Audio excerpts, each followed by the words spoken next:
안녕하세요. 제 이름은 김순옥이라고 합니다. 정말 큰일 날 뻔했던 제 이야기 좀 들어주세요. 제 아들 녀석, 고진석. 세상에 태어나 제 속 한 번 썩인 적 없는 착하고 바른 아들이에요. 어릴 적부터 어찌나 순하고 정이 많았는지 길 가다 다친 고양이를 봐도 그냥 지나치는 법이 없었지요. 그런 아들이 장가를 간다고 했을 때 하늘이 무너지는 것 같으면서도 한편으로는 대견하고 기뻤습니다.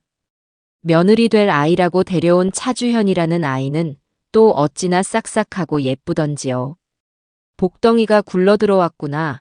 우리 아들 이제 고생 끝이구나 싶었어요. 두 손을 꼭 잡고 제게 어머니, 저희 진석 씨랑 정말 행복하게 잘 살게요. 걱정 마세요. 라고 말하는데 그 모습이 어찌나 어여쁘던지 제 친딸처럼 느껴졌습니다. 결혼하고 1년. 처음 몇 달은 정말 좋았어요. 주말마다 찾아와서는 제 어깨를 주물러주고 아들 녀석보다 더 살갑게 굴었으니까요. 그런데 언젠가부터 아들네 집에 다녀오면 마음 한구석이 영 찝찝하고 무거워졌습니다. 처음에는 그냥 요즘 젊은 애들이 바쁘니까 살림에 서투니까 그런 거라고 좋게 생각하려고 애썼어요. 하지만 갈 때마다 집은 난장판이 되어 있었고 아들 녀석의 얼굴에는 그늘이 짙게 깔려 있었지요. 며느리는 늘 피곤하다는 말을 입에 달고 살면서도 백화점 쇼핑이며 친구들과의 브런치는 빠뜨리는 법이 없더군요. 그 비싼 옷가지들이 정리되지 않은 채 소파 위에 아무렇게나 던져져 있는 걸 볼 때마다 제 속에서는 천불이 났습니다. 그래도 어쩌겠어요. 아들이 선택한 짝이고 제가 나서서 좋을 것 하나 없다는 생각에 꾹꾹 눌러 참아왔던 겁니다. 진서가 밥은 잘 챙겨 먹고 다니는 거니? 목소리에 영 기운이 없다, 아들. 오늘 아침 아들과의 통화는 제 마음에 불을 지폈습니다. 전화기 너머로 들려오는 아들의 목소리는 축 늘어져 있었고 연신 마른 기침을 해댔어요. 제가 주연이는 뭐래? 너 아픈데 옆에서 잘 챙겨줘야지. 하고 묻자 아들은 한숨을 푹 쉬며 말끝을 흐렸습니다. 주현이 바빠. 요즘 새로 시작한 일이 있어서 정신없나 봐. 괜찮아, 엄마. 그냥 좀 피곤해서 그래. 그 말을 듣는데 더는 참을 수가 없었어요. 뭐가 괜찮다는 건지. 남편이 아파서 골골거리는데 뭐가 그렇게 바쁘다는 핑계를 댄단 말입니까? 당장이라도 달려가서 따끔하게 한마디 하고 싶었지만 그랬다가는 아들만 중간에서 힘들어질 게 뻔했지요. 그래서 저는 다른 방법을 택하기로 했습니다. 오늘 두 사람 다 출근했을 테니 몰래 가서 집이라도 좀 치워주고 아들이 좋아하는 갈비찜이라도 푹 재워놓고 와야겠다고 마음먹었어요. 집에서 버스를 타고 두 정거장. 아들네 아파트에 도착했습니다. 익숙하게 공동 현관 비밀번호를 누르고 엘리베이터에 올랐어요. 17층에 내려 아들 집 현관문 앞에 서서 잠시 망설였습니다. 그래도 말없이 들어가는 건 예의가 아닌 것 같아 며느리에게 전화를 걸었어요. 신호가 한참 가도 받지를 않더군요. 그래, 회의 중이거나 바쁜가 보지. 저는 그렇게 생각하며 조심스럽게 현관문 비밀번호를 눌렀습니다. 세상에, 이게 집이야, 돼지우리야. 집에 들어서는 순간 제 입에서 탄식이 절로 터져 나왔습니다. 현관에는 아무렇게나 벗어던진 구두들이 나뒹굴고 있었고 거실은 그야말로 발 디딜 틈이 없었어요. 먹다 남은 배달 음식 상자들이 소파 테이블 위에 그대로 쌓여 있었고 소파에는 옷가지와 가방들이 산더미처럼 널브러져 있었습니다. 부엌 싱크대에는 설거지가 산처럼 쌓여 퀴퀴한 냄새가 올라왔어요. 이걸 보고도 그냥 넘어가는 제 아들도 답답했지만 집을 이 지경으로 만들어 놓고 남편을 나 몰라라 하는 며느리를 생각하니 화가 치밀어 올랐습니다. 에휴, 내 팔자야. 아들 장가 보내면 끝인 줄 알았더니. 저는 한숨을 푹 내쉬며 팔을 걷어붙였습니다.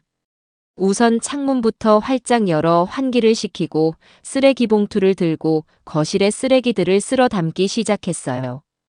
소파 위에 널브러진 옷가지들을 개키는데 이건 전부 며느리의 옷이었습니다. 제 아들의 옷은 찾아볼 수가 없었어요. 우리 아들은 대체 어디서 옷을 갈아입는단 말인가. 마음이 아파왔습니다. 한참을 치우다 보니 허리가 뻐근해져 소파에 잠시 앉았어요. 그런데 소파 쿠션 틈에 무언가 은색 물체가 반짝이는 게 보였습니다. 손을 뻗어 꺼내보니 아주 비싸 보이는 남자용 라이터였어요. 매끈한 은색 몸체에 섬세한 문양이 새겨져 있었지요. 제 아들은 담배를 피우지 않습니다. 평생 담배라고는 입에 대본 적도 없는 아이예요. 그런데 어째서 아들 집에 이런 고급 라이터가 있는 걸까요? 저는 고개를 갸웃거리며 라이터를 테이블 위에 올려놓았습니다. 그냥 아들 친구가 놀러 왔다가 두고 갔을 수도 있겠거니 그렇게 대수롭지 않게 생각하려고 애썼어요. 거실을 대충 정리하고 본격적으로 안방을 청소하기 시작했습니다. 침대 위에는 이불이 아무렇게나 뭉쳐져 있었고 바닥에는 화장품이며 머리카락이 가득했어요. 먼저 진공 청소기를 돌리고 걸레질을 하려고 무릎을 꿇는 순간이었습니다. 갑자기 현관 도어록이 해제되는 소리가 들렸어요. 삐리릭 하는 소리와 함께 현관문이 열렸습니다. 저는 깜짝 놀라 그 자리에 얼어붙었어요. 누구지? 벌써 퇴근할 시간은 아닌데. 혹시나 아들이 몸이 안 좋아 일찍 퇴근한 건가 싶기도 하고 아니면 며느리가 회사에 무슨 일이 있어 집에 들른 건가 싶기도 했습니다. 누구든 간에 몰래 들어와 청소하고 있는 모습을 보이면 서로 민망해질 것 같았어요. 저는 당황스러운 마음에 어쩔 줄을 몰라 허둥대다가 저도 모르게 가장 가까이 있던 침대 밑으로 재빨리 몸을 숨겼습니다. 정말이지 제 평생에 이렇게 당황스러운 순간은 처음이었어요. 좁고 어두운 침대 밑 공간에 엎드려 숨을 죽였습니다. 먼지가 코를 간지렸지만 기침이라도 할까봐 두 손으로 입을 틀어막았어요. 곧이어 안방 문이 활짝 열렸습니다. 발소리가 두 개였어요. 하나는 며느리의 하이힐 소리, 그리고 다른 하나는 낯선 남자의 구둣발 소리. 제 심장이 쿵 하고 바닥으로 떨어지는 것 같았습니다. 아무도 없지? 시어머니 갑자기 들이닥치시는 거 아니야? 나긋나긋하면서도 교활함이 묻어나는 며느리의 목소리가 들려왔습니다. 제 심장이 철렁 내려앉았어요. 걱정 마. 이 시간에는 절대 안 오셔. 그리고 내가 오늘 아침에 일부러 전화해서 바쁜 척 했거든. 느물거리는 남자의 목소리가 뒤따랐습니다. 저는 침대 밑 좁은 공간에서 몸을 잔뜩 웅크린 채 숨조차 제대로 쉴 수 없었습니다. 대체 이게 무슨 상황인지 머릿속이 하얗게 변해버렸어요. 며느리가 제 아들이 없는 집에 낯선 남자를 데리고 들어온 겁니다. 두 사람은 제 아들의 침대 위로 아무렇지 않게 털썩 주저앉았어요. 침대가 삐걱거리는 소리가 제 심장을 후벼 파는 것만 같았습니다. 저는 그저 이 끔찍한 상황이 빨리 끝나기만을 바라며 차가운 바닥에 납작 엎드려 있을 수밖에 없었습니다. 침대 밑 어둡고 차가운 공간 속에서 시간은 영원처럼 더디게 흘러갔습니다. 제 등 위에서는 며느리 차주현과 그 낯선 남자의 웃음소리가 간간히 들려왔어요. 그 소리 하나하나가 비수처럼 제 가슴에 박히는 것 같았습니다. 우리 아들, 내 불쌍한 아들. 저는 터져나오려는 울음을 삼키며 입술을 깨물었어요. 대체 저 남자는 누구이며 며느리는 왜 아들이 없는 집에 저런 자를 끌어들인 것일까요? 머릿속에서는 온갖 끔찍한 상상들이 꼬리에 꼬리를 물고 이어졌습니다. 그냥 단순한 바람이라면 차라리 그것이길 바랐어요. 그것만으로도 용서할 수 없는 일이지만 어쩐지 불길한 예감이 제 온몸을 감쌌습니다. 그래서 계획은 예정대로 진행하는 거지. 최강민이라는 남자의 목소리가 나른하게 물었어요. 아까보다 한층 낮아진 목소리였습니다. 물론이지. 이제 거의 다 왔어. 고진석, 요즘 내가 주는 약 먹고 완전히 해롱해롱하잖아. 약 기운 때문인지 회사 일도 제대로 못하고 실수가 잦아졌다고 하더라고. 어젠 중요한 계약서에 사인하는 것도 까먹었다나 봐. 며느리의 목소리에는 즐거움이 가득 담겨 있었습니다. 약이라니요. 대체 무슨 약을 말하는 걸까요? 저는 제 귀를 의심했습니다.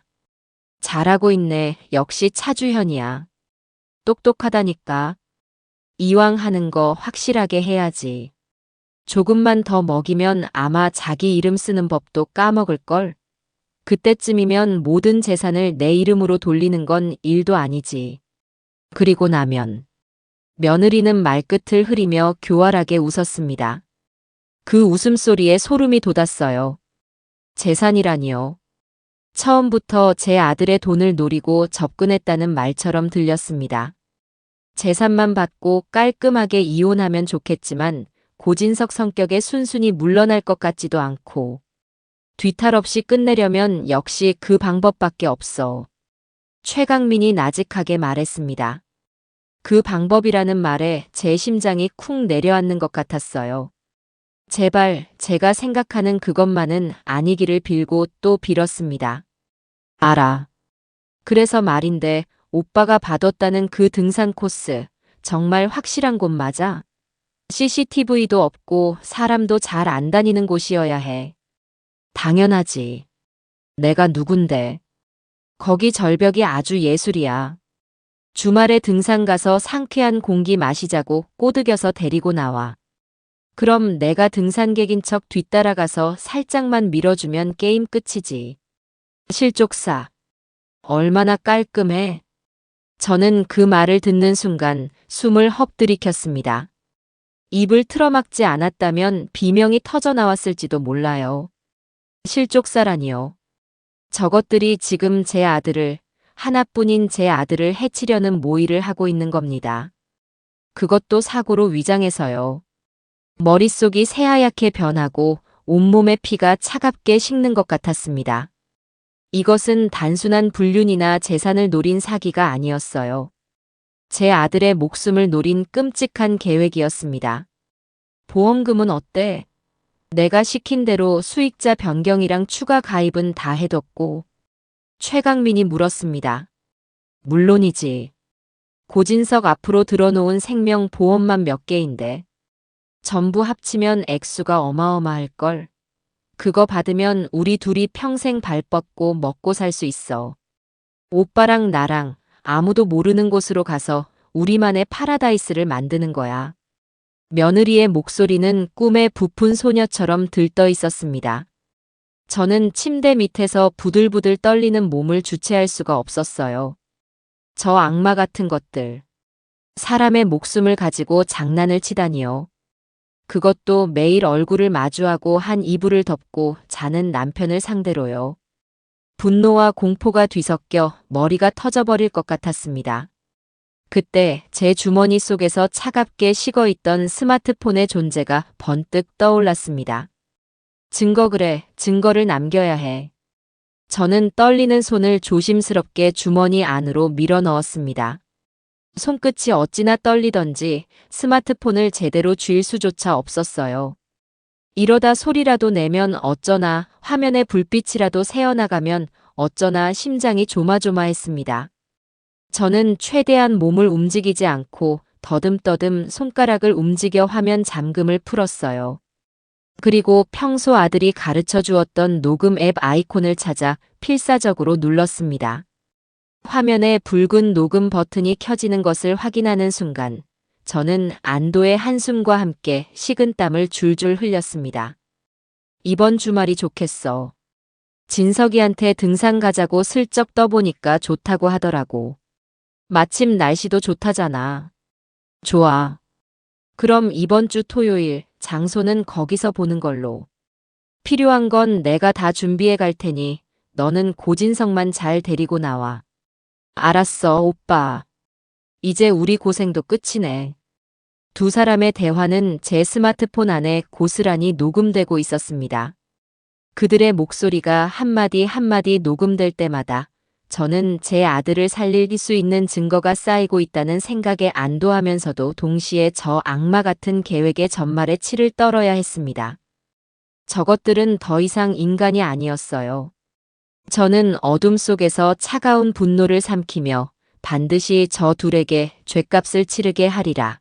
제 아들을 저 악마들의 손에서 구해내리라 굳게 다짐했습니다. 그 순간 제 마음속의 두려움은 사라지고 아들을 지켜야 하는 어미의 강인함만이 남아 활활 타오르고 있었습니다. 침대 위에서 벌어지는 역겨운 대화가 끝나고 한참의 시간이 흘렀습니다. 두 악마는 뭐가 그리 즐거운지 시시덕거리며 웃다가 이내 집을 나설 채비를 하는 것 같았어요. 제 등 위에서 침대가 삐걱거리는 소리가 들리고 두 사람의 발소리가 안방을 나서는 것이 느껴졌습니다. 저는 현관문이 닫히고 도어록이 잠기는 삐리릭 소리가 들릴 때까지 꼼짝도 하지 않았어요. 혹시라도 무언가를 빠뜨리고 다시 돌아올지도 모른다는 생각 때문이었지요. 몇 분이 지났을까요? 세상이 고요해진 것을 확인하고 나서야 저는 뻣뻣하게 굳은 몸을 겨우 일으켜 침대 밑에서 기어 나왔습니다. 하하. 차가운 바닥에 주저앉아 거친 숨을 몰아쉬었습니다. 온몸이 식은땀으로 축축했고 다리는 사시나무처럼 떨려 제대로 서 있을 수조차 없었어요.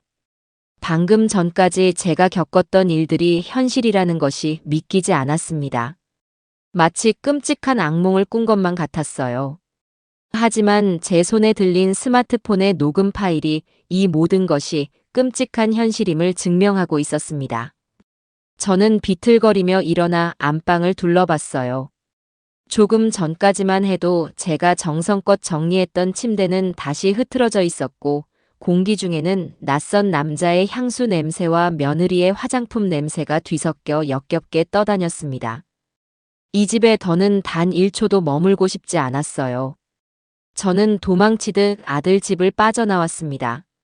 아파트 복도를 걸어 엘리베이터를 기다리는 그 짧은 순간조차 누군가 저를 쫓아오는 것 같은 환각에 시달려야 했습니다.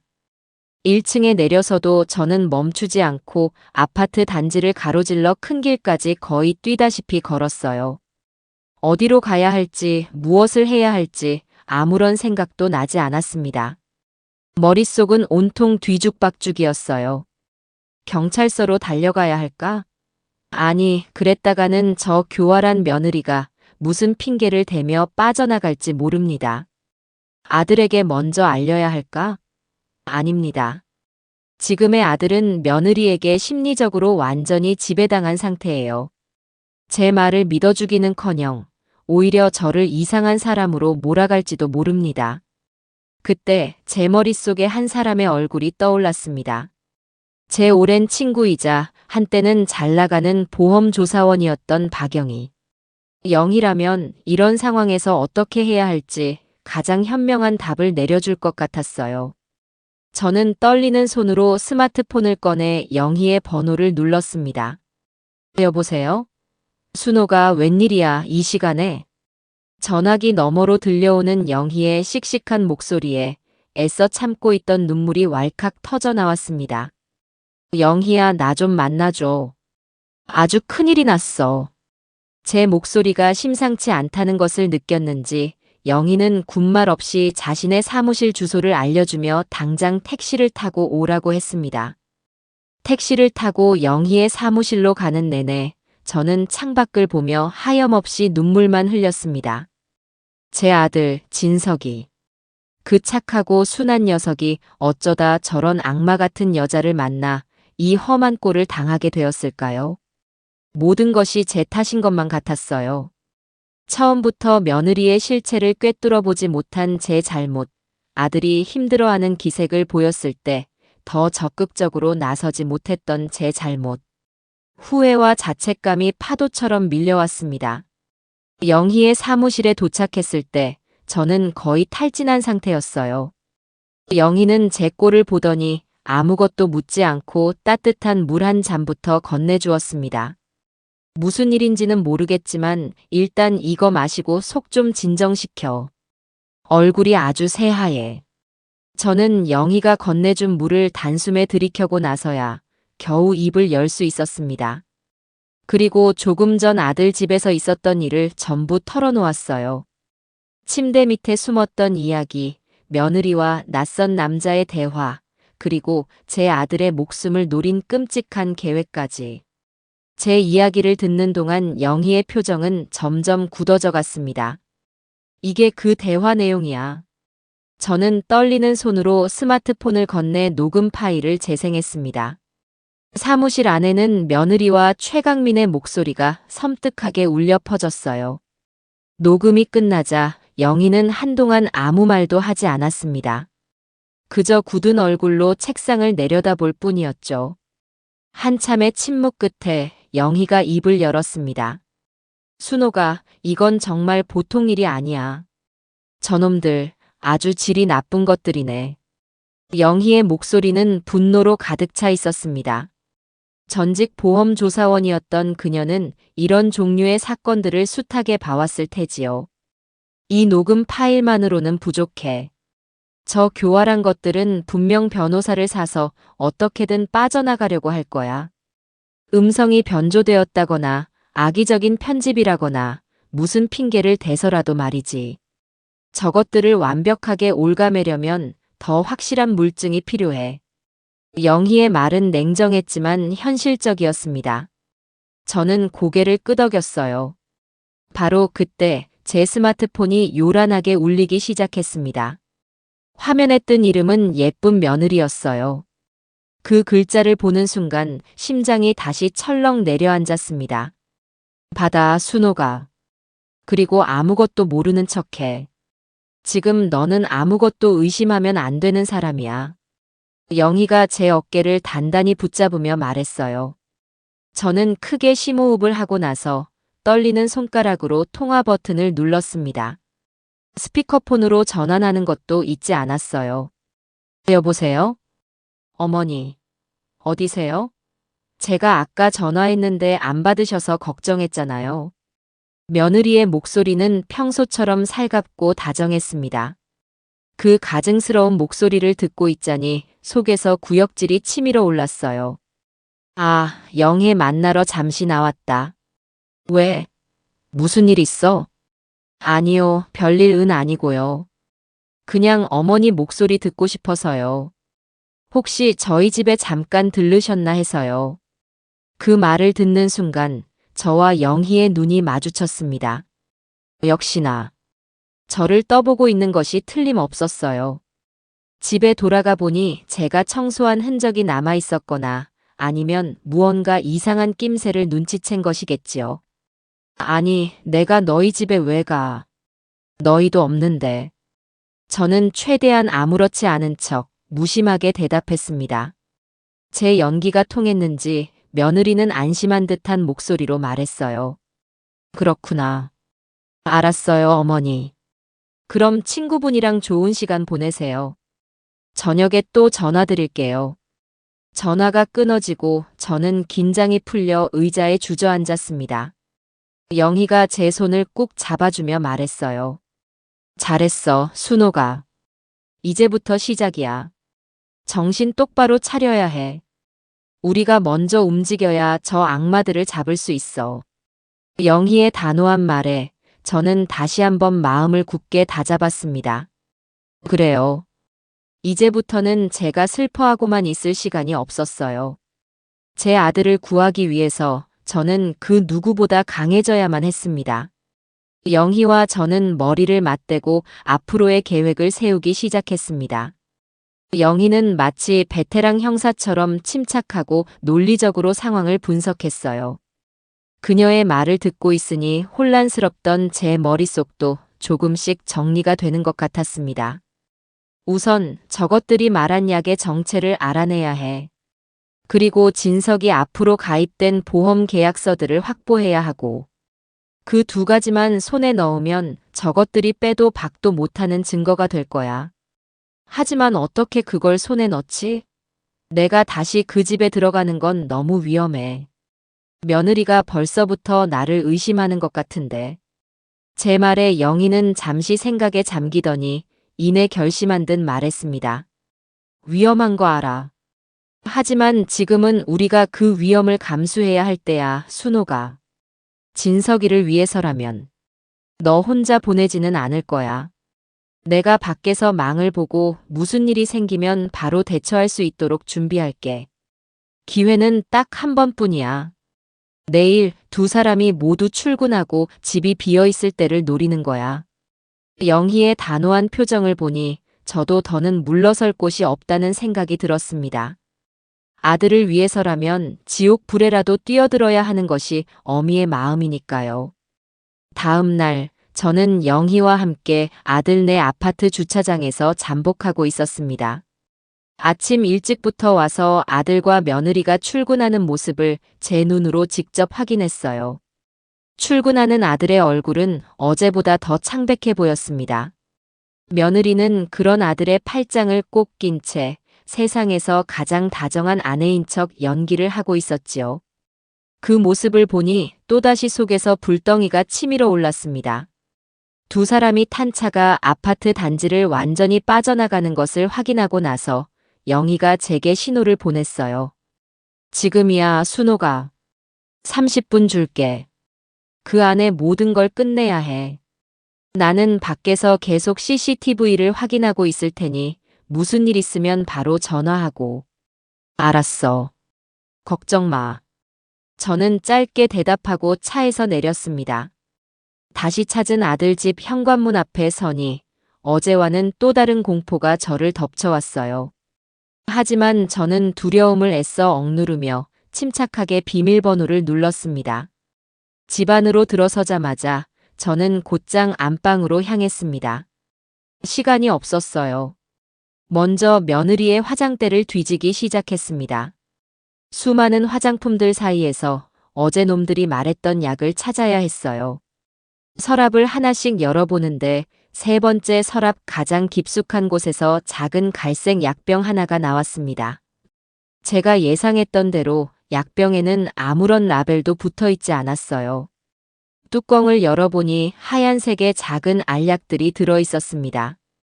저는 즉시 스마트폰을 꺼내 약병과 알약의 사진을 여러 장 찍어 영희에게 전송했어요. 그리고 약병은 원래 있던 자리에 그대로 두었습니다. 저들이 눈치채게 해서는 안 되니까요. 다음 목표는 보험 계약서였습니다.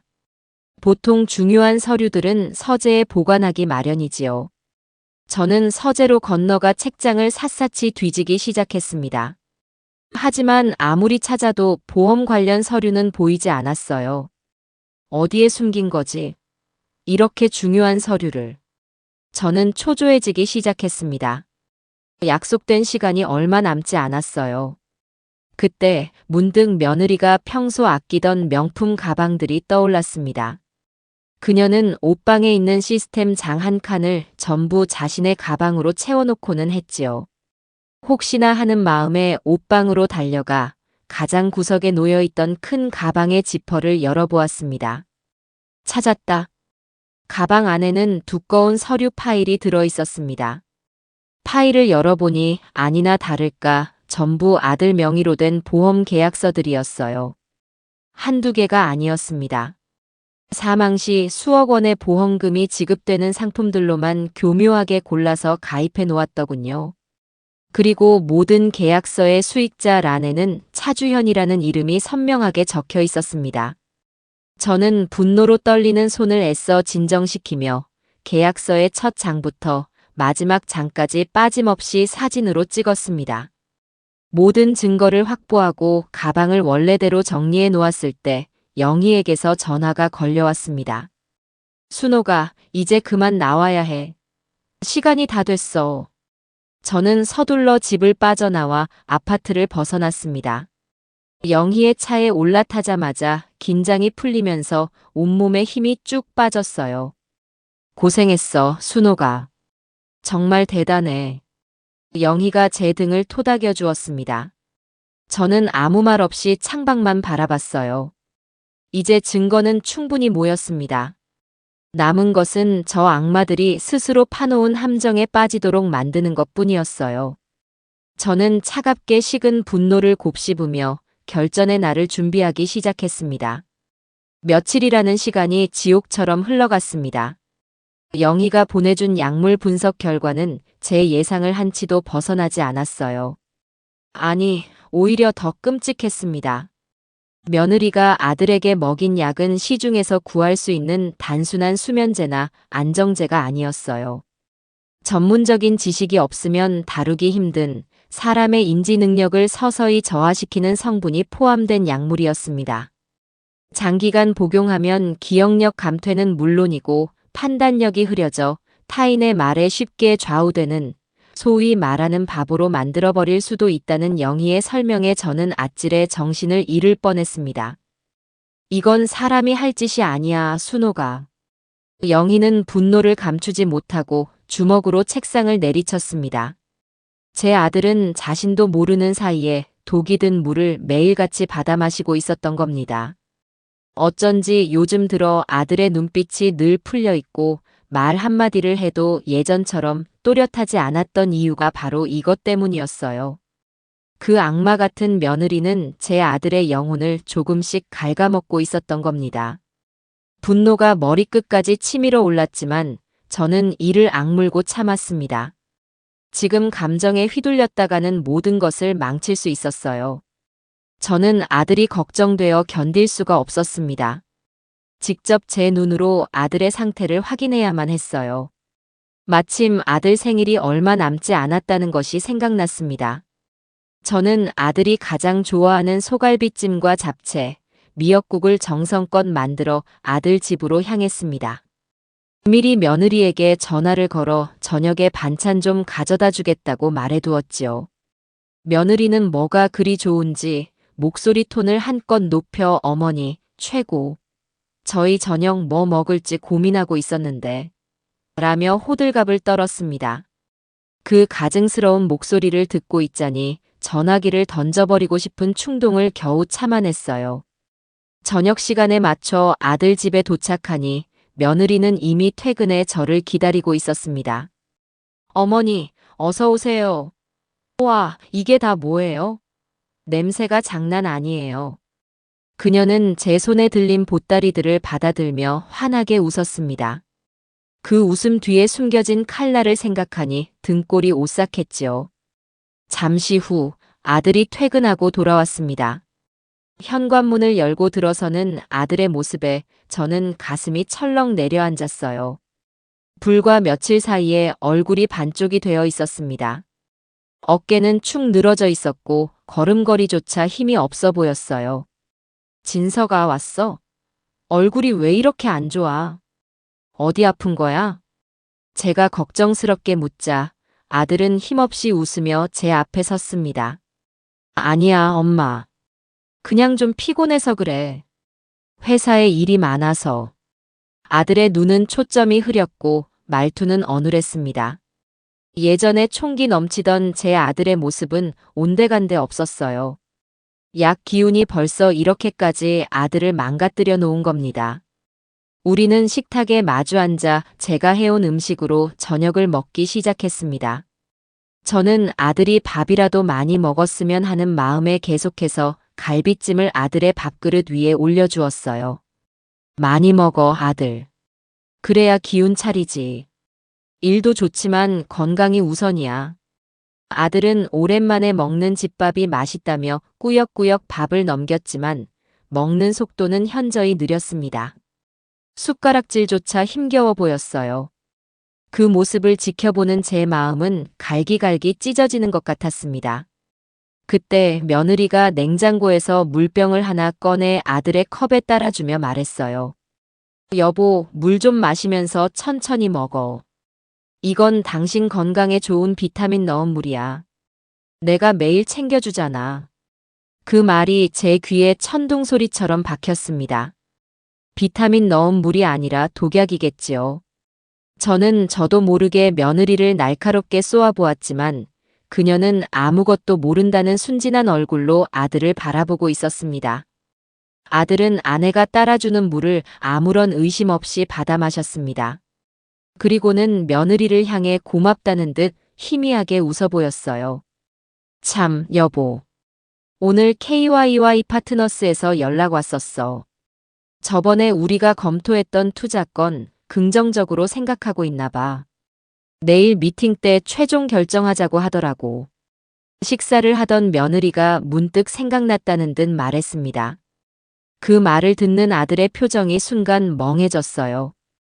KYY 파트너스? 아, 그 신재생 에너지 관련 회사 말하는 거지. 근데 그거는 우리가 좀 더 신중하게 검토해 보기로 하지 않았어? 리스크가 너무 큰 것 같다고. 아유, 당신은 아직도 그런 소리 해? 내가 다 알아봤는데 엄청 유망한 곳이야. 당신이 요즘 정신이 없어서 판단이 잘 안 서는 거야. 이런 건 내가 옆에서 딱 부러지게 결정해 줘야지. 당신은 그냥 내가 하자는 대로만 하면 돼. 알았지? 며느리는 아들의 말을 가볍게 묵살하며 마치 어린아이를 타이르듯 말했습니다. 그 모습은 더 이상 부부간의 대화가 아니었어요. 그것은 교묘한 심리적 지배, 즉 가스라이팅 그 자체였습니다. 아들은 며느리의 단호한 말에 더는 아무런 반박도 하지 못하고 그저 힘없이 고개를 끄덕였습니다. 그리고는 알았어, 당신이 그렇게 생각한다면 그렇게 진행해. 라고 중얼거렸어요.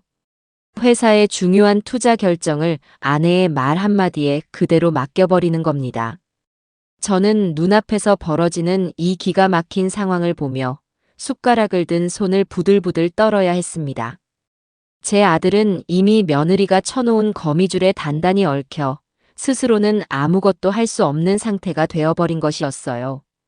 식사가 끝나고 저는 설거지를 핑계로 부엌으로 향했습니다. 아들은 소파에 앉아 멍하니 텔레비전을 보고 있었고 며느리는 그런 아들의 곁에 앉아 태블릿 PC로 무언가를 열심히 보고 있었어요. 지금이 기회였습니다. 저는 식탁 위에 놓여있던 며느리가 비타민 물이라고 말했던 바로 그 물병을 주시했습니다.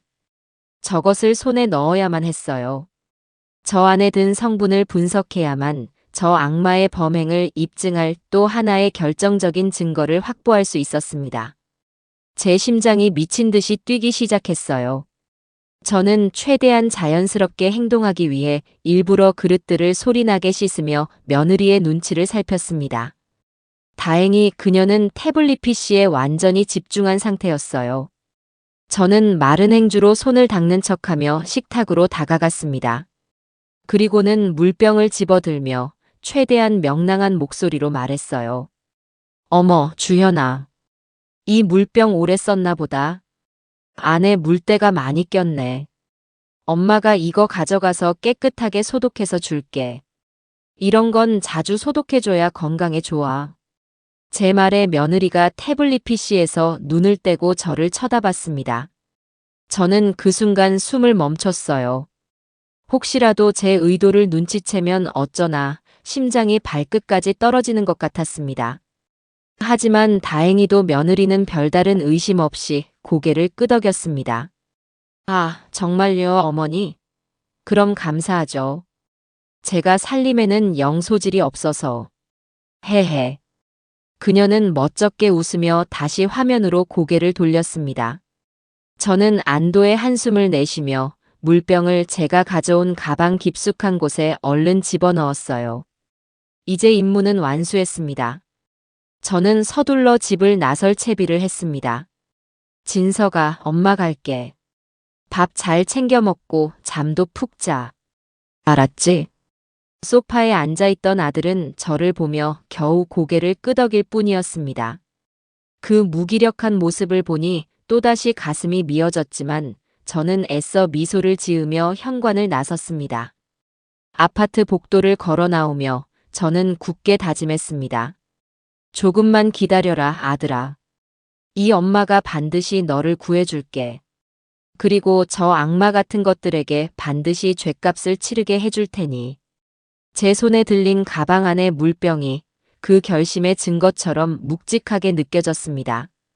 다음 날 아침 일찍 저는 비타민 물병을 들고 영희의 사무실을 다시 찾았습니다.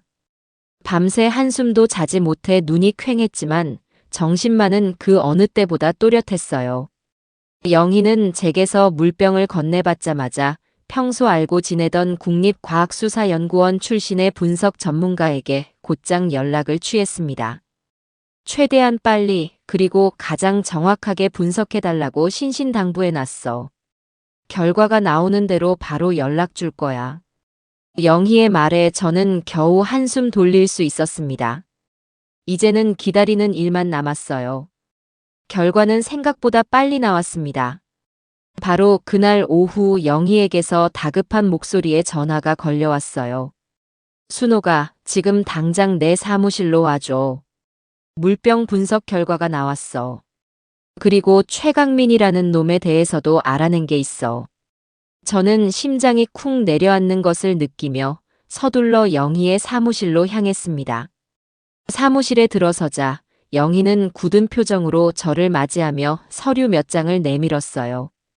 첫 번째 서류는 물병의 성분 분석 결과였습니다.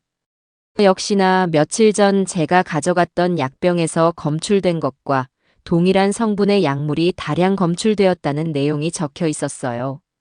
며느리는 매일같이 제 아들에게 비타민 물이라 속이며 먹여왔던 겁니다. 그리고 이게 최강민이라는 놈에 대한 자료야. 영희가 내민 두 번째 서류 뭉치에는 최강민이라는 남자의 사진과 함께 그의 과거 행적들이 빼곡하게 적혀 있었습니다.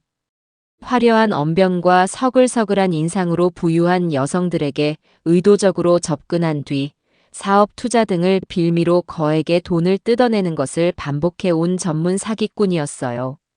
하지만 그의 범죄는 거기서 그치지 않았습니다. 자료의 맨 마지막 장에는 제가 가장 우려했던 내용이 담겨 있었어요. 5년 전 이놈하고 사실혼 관계에 있던 여자가 있었어.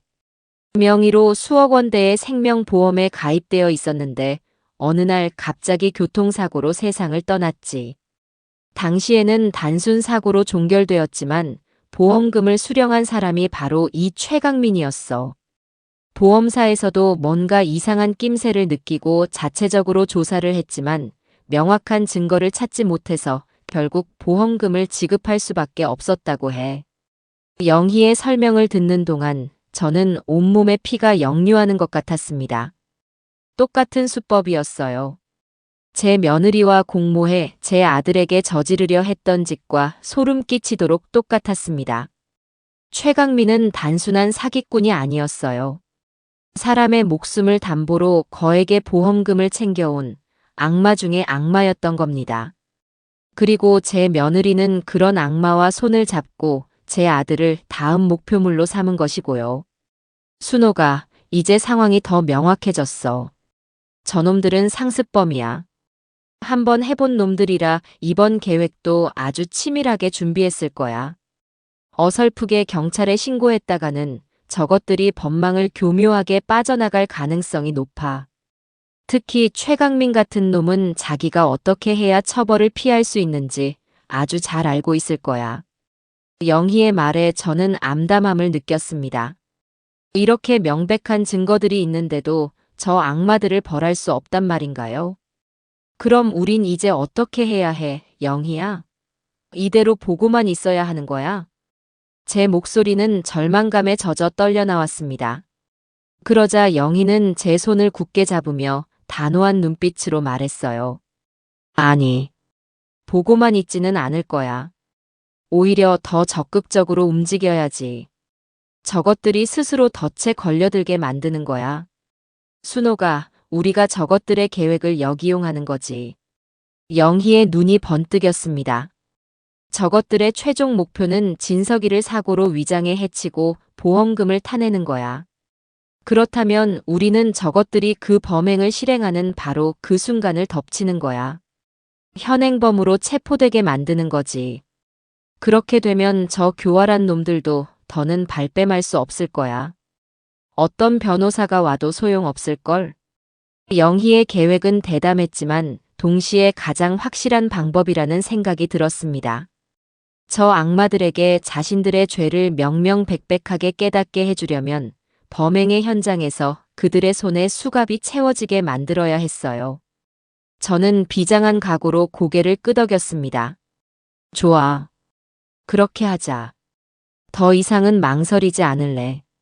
내 아들을 위해서라면 내가 악마라도 잡는 사냥꾼이 되어야지. 그날 이후 저와 영희는 본격적으로 덫을 놓기 위한 준비에 들어갔습니다. 이것은 더 이상 단순한 증거 수집이 아니었어요. 제 아들의 목숨을 구하고 저 두 악마를 심판대에 세우기 위한 치밀한 전쟁의 시작이었습니다. 전쟁의 첫 단계는 적의 동태를 훤히 꿰뚫어 보는 것이었습니다. 아들의 안전을 실시간으로 확인하고 동시에 저 악마들의 움직임을 감시하기 위해 저는 영희의 도움을 받아 초소형 위치 추적기를 구했습니다. 손톱만 한 크기의 이 작은 기계가 이제 제 아들을 지키는 보이지 않는 눈이 되어줄 것이었어요.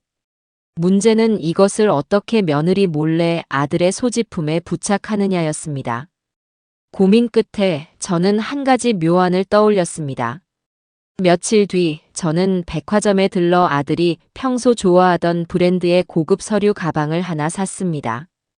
그리고는 아들네 집으로 찾아가 마치 깜짝 선물인 것처럼 아들에게 가방을 건넸어요. 진서가 엄마가 주는 선물이야. 요즘 회사 일로 고생하는데 좋은 가방 들고 다니면서 기운 내라고. 아들은 예상치 못한 선물에 어리둥절하면서도 기뻐하는 눈치였습니다. 며느리 역시 옆에서 어머니. 센스가 정말 대단하세요. 너무 예쁘다 여보. 라며 추임새를 넣었지요. 저는 그 틈을 놓치지 않고 며느리가 잠시 주방으로 간 사이에 재빨리 가방의 가장 안쪽 주머니에 위치 추적기를 단단히 부착했습니다. 아들의 차에도 똑같은 장치를 하나 더 숨겨두어야 했어요. 저는 주차장으로 내려가자는 핑계를 대며 새 가방이 아들이 타는 차의 분위기와 잘 어울리는지 보자고 부추겼습니다. 아들은 아무 의심 없이 저를 따라 나섰고 저는 아들이 한눈을 파는 사이 운전석 및 가장 눈에 띄지 않는 곳에 두 번째 위치 추적기를 성공적으로 설치했습니다. 집으로 돌아온 저는 곧장 스마트폰에 관련 앱을 설치했습니다. 화면에는 두 개의 붉은 점이 선명하게 표시되었어요. 하나는 아들 집의 위치를, 다른 하나는 아들 회사의 위치를 가리키고 있었습니다. 이제 저는 24시간 내내 제 아들의 동선을 손바닥 보듯 들여다볼 수 있게 된 겁니다.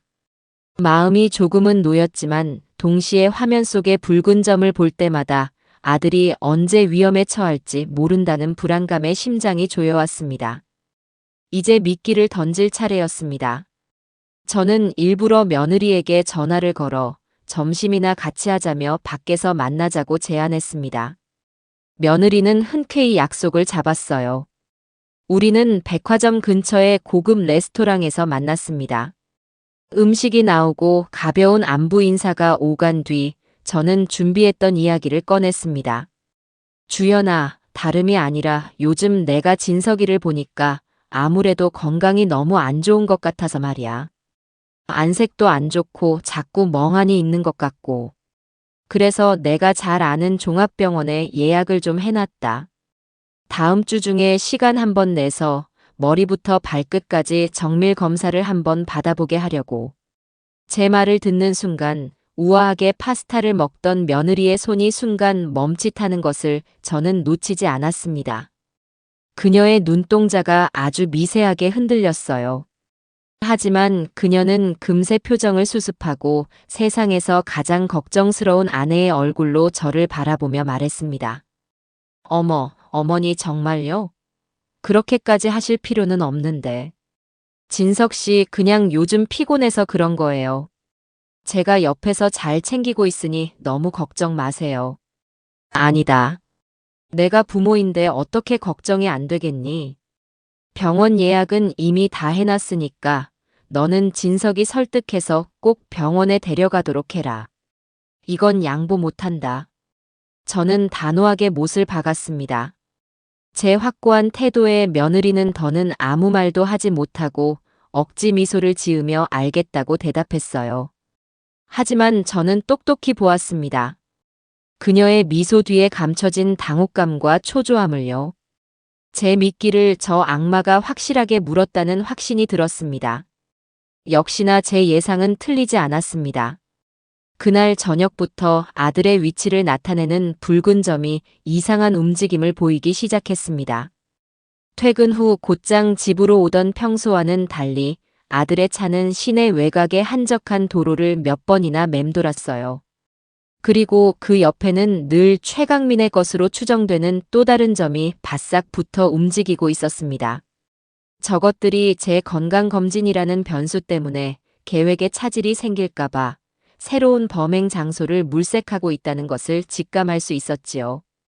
며칠 동안 저와 영희는 위치 추적기 앱 화면에서 눈을 떼지 않았습니다.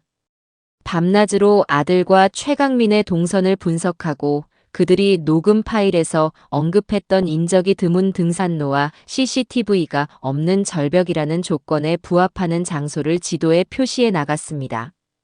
그리고 마침내 모든 조건이 일치하는 단 한 곳의 장소를 특정해 낼 수 있었어요. 도심에서 차로 1시간 정도 떨어진 주말 등산객들 사이에서도 아는 사람만 안다는 외진 산의 한 등산 코스였습니다. 여기야. 틀림없어. 영희는 지도의 한 지점을 손가락으로 가리키며 확신에 찬 목소리로 말했습니다. 그곳은 며칠 동안 아들과 최강민의 차가 가장 빈번하게 맴돌았던 곳이기도 했습니다. 이제 모든 준비는 끝났습니다. 범행 날짜는 녹음 파일에서 그들이 언급했던 날씨 좋은 이번 주 토요일이 될 것이고 장소는 바로 이 외딴 산이 될 겁니다. 저는 그동안 모아온 모든 증거 자료들을 USB에 담아 영희에게 건넸습니다. 영희는 그것을 평소 알고 지내던 경찰청의 믿을 만한 형사에게 익명의 제보 형식으로 전달하기로 했어요. 단, 우리가 신호를 주기 전까지는 절대 섣불리 움직이지 말고 현장 주변에서 잠복만 해달라고 확실하게 약속을 받아낼 거야. 영희의 비장한 말에 저는 고개를 끄덕였습니다. 이제 주사위는 던져졌습니다. 남은 것은 저 악마들이 스스로 파놓은 무덤으로 걸어 들어오기만을 기다리는 것뿐이었어요. 저는 창밖의 어두운 하늘을 바라보며 다가올 결전의 날을 조용히 기다렸습니다. 결전의 날을 앞두고 저는 뜻밖의 아군을 얻게 되었습니다. 아들 회사 근처의 은행에 볼 일이 있어 갔다가 로비에서 우연히 아들의 오랜 친구인 영훈 군을 마주친 겁니다. 영훈 군은 제 아들과는 초등학교 때부터 모든 것을 함께 해온 형제나 다름없는 사이였어요. 어머니, 안녕하세요. 여기는 어쩐 일이세요? 영훈 군은 저를 발견하고는 반갑게 달려와 인사를 했습니다. 하지만 그의 얼굴에는 반가움과 함께 무언가 깊은 수심이 어려 있었어요. 우리는 근처 카페로 자리를 옮겨 이야기를 나누었습니다. 영훈 군, 얼굴이 왜 이렇게 안 좋아? 무슨 걱정거리라도 있는 거야? 제 물음에 영훈 군은 한참을 망설이더니 어렵게 입을 열었습니다. 어머니 사실은 요즘 진석이 때문에 걱정이 많아서요. 회사에서도 계속 실수를 하고 중요한 미팅 자리에서도 멍하니 앉아있기 일쑤예요. 예전에는 안 그랬잖아요. 누구보다 똑 부러지고 책임감 강한 녀석이었는데. 영훈 군의 말에 저는 가슴이 철렁했습니다. 혹시 뭔가 이상한 점은 없었고? 이상한 점이 한두 가지가 아니에요, 어머니. 얼마 전부터 회사의 중요한 결정들을 전부 재수 씨, 아니 주현 씨한테만 물어보고 결정하더라고요. 심지어 이번에 새로 추진하는 투자건은 제가 보기에는 너무 위험 부담이 큰 사업인데도 주현 씨가 괜찮다고 했다는 이유 하나만으로 밀어붙이고 있어요. 제가 옆에서 아무리 말려도 소용이 없어요. 꼭 누구한테 조종당하는 사람 같아요. 영훈 군의 이야기는 제가 이미 알고 있던 사실들을 다시 한번 확인시켜 주었습니다. 저는 더 이상 망설일 필요가 없다고 판단했어요. 영훈 군이라면 제 아들을 구하는 일에 기꺼이 힘을 보태줄 것이라고 믿었습니다. 저는 그에게 그동안 있었던 모든 일을 털어놓았습니다. 며느리의 불륜, 아들에게 먹인 약, 그리고 그들의 끔찍한 계획까지. 제 이야기를 듣는 영훈 군의 얼굴은 점차 하얗게 질려갔습니다. 세상에 그럴 리가요. 주현 씨가 진석이한테 어떻게 그런 짓을. 그는 충격의 말을 잇지 못하고 한동안 멍하니 허공만 바라봤습니다. 잠시 후 정신을 차린 그는 분노에 찬 목소리로 말했어요. 어머니, 진석이가 추진한다는 그 투자건 제가 서류를 한번 확인해 보겠습니다. 뭔가 있을 것 같아요. 다음 날 영훈 군에게서 다급한 연락이 왔습니다. 그가 보내온 서류 파일을 열어본 저는 경악을 금치 못했어요. 아들이 투자를 결정한 유령 회사의 대표이사는 바로 최강민이었습니다. 며느리와 최강민은 보험금뿐만 아니라 제 아들의 회사 자금까지 통째로 빼돌릴 계획을 세우고 있었던 겁니다. 그 규모는 제가 상상했던 것 이상으로 어마어마했어요. 이 서류는 저 악마들에게 횡령이라는 죄목을 추가할 또 하나의 강력한 증거가 되어 주었습니다. 설상가상으로 영희의 조사를 통해 더 기가 막힌 사실이 밝혀졌습니다.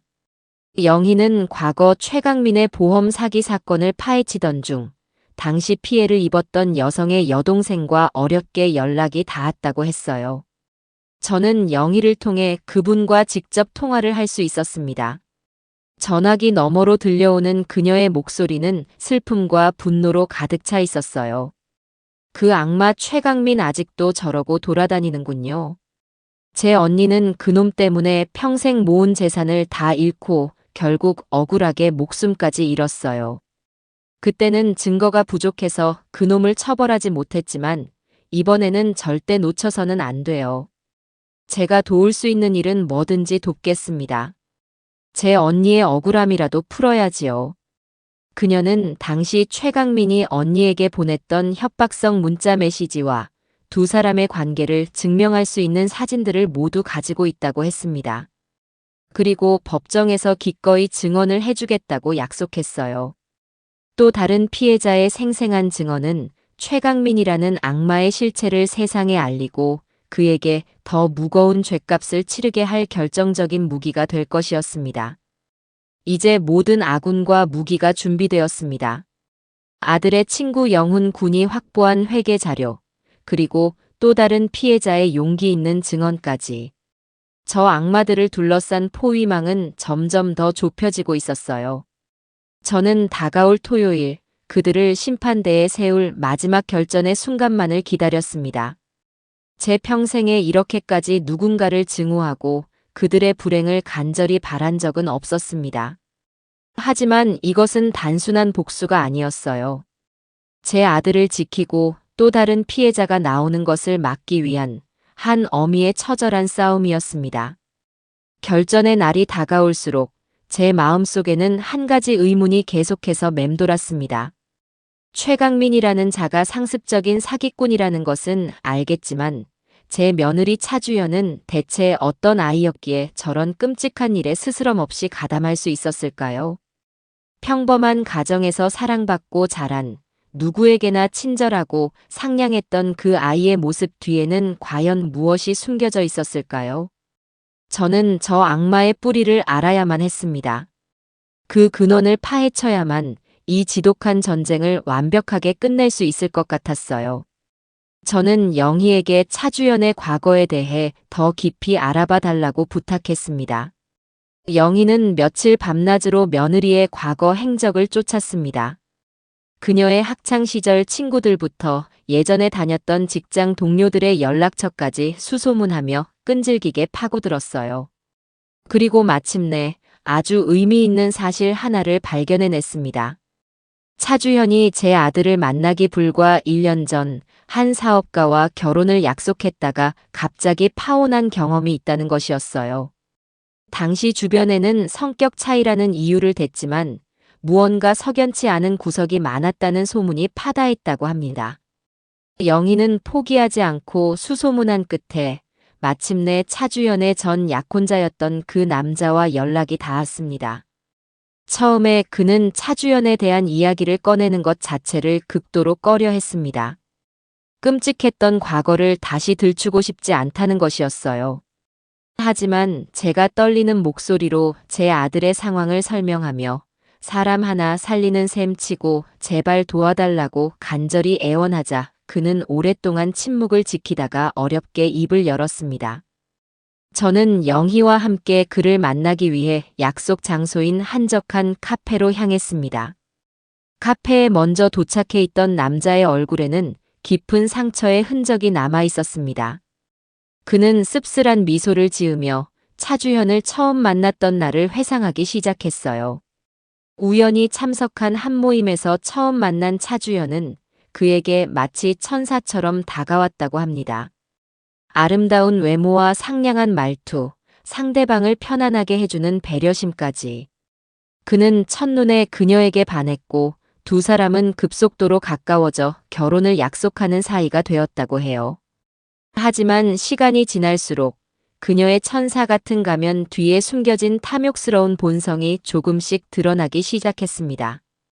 그녀는 유독 제 재산에 대해 묻는 일이 잦았어요. 처음에는 그냥 결혼 준비를 위해 그러는가 보다 하고 대수롭지 않게 넘겼죠. 하지만 질문은 점점 더 노골적으로 변해갔습니다.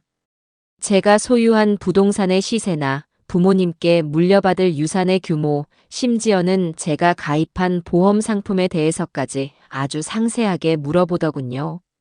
뭔가 이상하다는 느낌이 들기 시작한 건 그때부터였어요. 그의 이야기는 제가 겪었던 일과 소름 끼치도록 닮아 있었습니다. 그는 차주현과 함께 등산을 갔다가 발을 헛디뎌 절벽 아래로 떨어질 뻔한 아찔한 경험을 한 적도 있다고 했습니다. 다행히 나뭇가지를 붙잡아 목숨을 건졌지만 지금 생각해보면 그것이 단순한 사고가 아니었을지도 모른다는 생각이 든다고 했어요. 그리고 결정적으로 파혼을 결심하게 된 계기가 있었습니다. 어느 날 제 차를 운전하는데 브레이크가 평소와는 다르게 너무 헐겁다는 느낌이 들었어요. 이상해서 급히 차를 세우고 확인해 보니 누군가 고의로 브레이크 오일을 빼낸 흔적이 있었습니다. 정비소에서는 하마터면 큰일 날 뻔했다며 이건 명백한 사고가 아니라 사건이라고 하더군요. 저는 그 길로 그녀에게 달려가 이별을 통보했습니다. 증거는 없었지만 그 짓을 할 사람이 그녀 말고는 아무도 없다는 확신이 들었거든요. 그의 충격적인 고백을 듣는 동안 저는 온몸에 소름이 돋는 것을 느꼈습니다. 차주현은 처음부터 제 아들뿐만 아니라 부유한 남성들을 목표로 삼아 계획적으로 접근해 온 상습적인 범죄자였던 겁니다. 그녀는 자신의 탐욕을 채우기 위해서라면 사람의 목숨을 해치는 일조차 서슴지 않는 무서운 악마였어요. 전 약혼자의 증언은 차주현이라는 악마의 실체를 완벽하게 증명해 줄 또 하나의 결정적인 증거가 되어 주었습니다. 그는 자신의 경험이 담긴 진술서를 기꺼이 작성해 주었고 필요하다면 법정에서도 증언해 주겠다고 약속했습니다. 저는 그에게 몇 번이고 고개를 숙여 감사 인사를 전하고 카페를 나섰습니다. 밖으로 나오자 차가운 밤 공기가 제 뺨을 스쳤습니다. 저는 더 이상 차주현을 제 며느리로 생각하지 않기로 했습니다. 그녀는 그저 제 아들의 인생에 들러붙어 그 영혼과 재산, 그리고 목숨까지 갉아먹으려는 해충일 뿐이었어요. 그리고 저는 제 아들을 지키기 위해 그 어떤 해충이라도 기꺼이 제 손으로 박멸할 준비가 되어 있는 독한 어미였습니다. 이제 저 악마들의 패턴은 명확해졌습니다. 차주현이 부유한 사냥감을 물색해 접근하면 최강민이 뒤에서 그 계획을 설계하고 실행에 옮기는 끔찍한 공생관계. 그들의 다음 사냥터는 바로 이번 주 토요일이 될 등산로였습니다. 저는 그곳을 그들의 사냥터가 아닌 그들의 무덤으로 만들어주리라 굳게 결심했습니다. 제 평생을 바쳐서라도 말입니다. 카운트다운이 시작되었습니다. 결전의 날인 토요일까지 남은 시간은 단 사흘. 저와 영희는 영희의 사무실에 모여 마지막 작전 계획을 점검했습니다. 벽에는 커다란 지도가 붙어 있었고 그 위에는 며느리와 최강민의 예상 이동 경로, 경찰의 잠복 지점 등이 붉은색 펜으로 꼼꼼하게 표시되어 있었어요. 모든 것이 완벽하게 준비된 것 같았지만 제 마음속에는 떨쳐낼 수 없는 불안감이 남아 있었습니다. 영희야, 우리가 예측한 그 장소가 정말 확실할까? 만약 저것들이 갑자기 계획을 바꿔 다른 곳으로 간다면 모든 게 수포로 돌아가는 거잖아. 제 말에 영희는 잠시 지도를 바라보더니 결심한 듯 제 손을 잡았습니다. 순호가, 그럼 우리 눈으로 직접 확인하러 가자. 백문이 불여일견이라고 했어. 직접 현장을 둘러보면 우리의 계획에 더 확신을 가질 수 있을 거야. 다음 날, 저와 영희는 등산객으로 위장한 채 범행 장소로 예측되는 그 외딴 산으로 향했습니다. 차에서 내려 등산로 입구에 들어서는 순간부터 저는 온몸으로 불길한 기운을 느낄 수 있었어요. 평일 낮이라 그런지 오가는 사람이 거의 없어 스산한 분위기마저 감돌았습니다. 우리는 지도에 표시된 경로를 따라 천천히 산을 올랐습니다. 길은 생각보다 더 험하고 가팔랐어요. 30분쯤 걸었을까, 우리의 눈앞에 탁 트인 공간과 함께 아찔한 높이의 절벽이 나타났습니다. 바로 저것들이 아들을 해치려던 장소였어요. 세상에. 저는 난간 너머로 펼쳐진 까마득한 절벽 아래를 내려다보며 저도 모르게 탄식을 내뱉었습니다. 발을 헛디디기라도 하면 그 자리에서 즉사할 것이 틀림없었어요. 주변에는 저것들의 계획대로 CCTV 하나 없었고 사람의 비명조차 묻혀버릴 만큼 깊은 산속이었습니다. 현장을 직접 눈으로 확인하고 나니 저 악마들의 계획이 얼마나 치밀하고 잔혹했는지 다시 한번 실감할 수 있었어요. 동시에 이곳이 저들을 심판할 최적의 장소라는 확신 또한 들었습니다. 우리는 주변 지형과 경찰들이 몸을 숨길 만한 장소들을 꼼꼼하게 확인하고 나서야 산을 내려왔습니다. 이제 남은 것은 경찰과의 공조뿐이었습니다. 영희는 그동안 모은 모든 증거 자료가 담긴 USB와 차주현 전 약혼자의 진술서, 아들 친구 영훈 군이 확보한 회계 자료 등을 가지고 자신이 믿을 수 있다고 말했던 경찰청의 김 반장을 만나러 갔습니다. 저는 약속 장소 근처의 차 안에서 초조하게 영희를 기다렸어요. 1시간쯤 지났을까, 영희가 굳은 표정으로 차에 돌아왔습니다. 어떻게 됐어, 영희야? 그 형사님, 우리 말을 믿어주신대. 믿어주는 정도가 아니야. 처음에는 반신반의하는 눈치였는데 내가 보여준 증거들을 하나씩 확인하더니 얼굴이 새파랗게 질리더라고. 특히 최강민의 과거 전력과 이번 사건의 수법이 똑같다는 점에서 이건 명백히 사람의 목숨을 노린 계획 사건이라고 확신하더군. 영희의 말에 저는 겨우 안도의 한숨을 내쉴 수 있었습니다. 김 반장님이 직접 팀을 꾸려서 이번 작전을 지휘하기로 했어. 토요일 아침 일찍부터 등산객으로 위장한 형사들을 현장 곳곳에 잠복시켜 놓겠다고 약속했고, 우리가 신호를 보내는 즉시 그 자리에서 놈들을 덮칠 거야. 순호가, 이제 정말 모든 준비가 끝났어. 우리는 서로의 손을 마주 잡았습니다. 지난 몇 주간의 노력이 드디어 결실을 보는 순간이 눈앞에 다가온 겁니다. 그날 밤 저는 제 방 책상에 앉아 아들에게 편지를 썼습니다. 만에 하나 아주 만에 하나 계획이 틀어져 제가 잘못되기라도 한다면 제 아들에게 모든 진실을 알려줄 사람이 필요했기 때문이에요. 이것은 어쩌면 제 유서가 될지도 모른다는 생각에 한 글자 한 글자를 써내려가는 손끝이 자꾸만 떨려왔습니다. 사랑하는 아들 진서가, 이 편지를 내가 읽게 될 일이 없기를 엄마는 간절히 바란다. 하지만 만약 내가 이 글을 읽고 있다면 엄마는 아마 내 곁에 없거나 너에게 모든 것을 설명해 줄 수 없는 상황일지도 모르겠구나. 아들아, 부디 놀라지 말고 엄마의 이야기를 끝까지 들어주렴. 내가 그토록 사랑했던 아내 차주현은. 저는 차마 다음 말을 잊지 못하고 펜을 내려놓았습니다. 제 아들이 이 진실을 알게 되었을 때 얼마나 큰 상처를 받게 될까요? 세상을 다 잃은 것 같은 절망감에 무너지지는 않을까요? 가슴이 미어졌지만 저는 다시 펜을 들었습니다.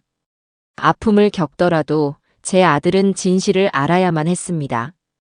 그리고 그 상처를 이겨내고 다시 일어서야만 했어요. 저는 제가 침대 밑에서 들었던 끔찍한 대화부터 그들의 범행을 막기 위해 고군분투했던 모든 과정을 담담하게 편지에 적어 내려갔습니다. 편지를 다 쓰고 봉투에 넣어 서랍 깊숙한 곳에 넣어두고 나니 어느새 창밖이 희미하게 밝아오고 있었습니다. 이제 단 하루가 남았습니다. 폭풍전야의 고요함 속에서 저는 마지막 결전의 아침이 밝아오기를 기다렸습니다. 결전의 날인 토요일 아침이 밝았습니다. 저는 동이 트기도 전에 잠에서 깨어나 어젯밤 늦게까지 끓여놓은 황태 해장국을 보온병에 담았습니다. 아들에게 무슨 일이 생길지도 모를 마지막 날 따뜻한 밥 한 끼라도 제 손으로 직접 먹이고 싶었어요. 저는 아들네 집으로 가기 전 영희에게 먼저 문자를 보냈습니다. 예상대로라면 오늘 아침 식사 자리에서 놈들이 마지막 약을 먹일 거야. 내가 직접 확인하고 연락 줄게. 아들 집에 도착하니 며느리는 벌써부터 아침 식사를 준비하느라 분주했습니다. 저를 보더니 그녀는 화들짝 놀라며 달려왔어요. 어머니, 이렇게 아침 일찍 어쩐 일이세요? 미리 연락이라도 주시지. 아니다. 그냥 너희들 먹이려고 해장국 좀 끓여왔다. 어서 아침상 차리렴. 진석이 깨워서 같이 먹자. 저는 태연하게 웃으며 부엌으로 들어갔습니다.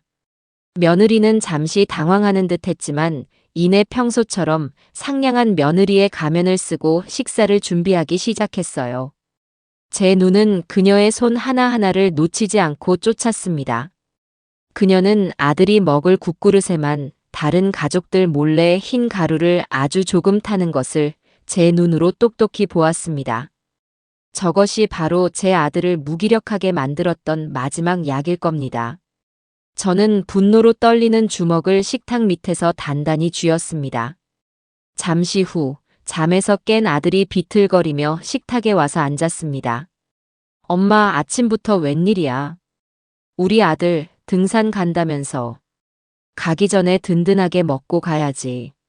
저는 아들의 얼굴을 애써 외면한 채 밥그릇을 아들 앞에 놓아주었습니다. 제 눈을 마주쳤다가는 이글거리는 분노와 슬픔을 들켜버릴 것 같았기 때문이에요. 식사가 시작되고 며느리는 아들에게 지극정성으로 반찬을 집어주며 살갑게 굴었습니다. 그리고는 아무것도 모르는 아들에게 독이 든 국을 떠먹여 주었어요. 그 모습을 지켜보는 제 심장은 천갈래 만갈래로 찢어지는 것 같았습니다. 조금만 참아라, 아들아. 이 끔찍한 식사도 오늘이 마지막이다. 식사를 마치고 며느리는 서둘러 등산 갈 채비를 했습니다. 여보, 어서 준비해. 오늘 날씨 정말 좋대. 오랜만에 우리 둘이 상쾌한 공기 마시고 오자. 그러면 당신 머리 아픈 것도 싹 나을 거야. 그녀는 약 기운에 취해 소파에 멍하니 앉아있는 아들을 교묘하게 부추겼습니다. 아들은 가기 싫은 듯 잠시 망설였지만 며느리의 계속되는 설득에 결국 힘없이 자리에서 일어났어요. 저는 아무 말 없이 그저 두 사람을 지켜볼 수밖에 없었습니다. 제 아들이 마치 도살장에 끌려가는 소처럼 제 발로 사지로 걸어 들어가는 모습을 그저 보고만 있어야 했습니다. 어머니, 저희 다녀올게요. 집 잘 보고 계세요.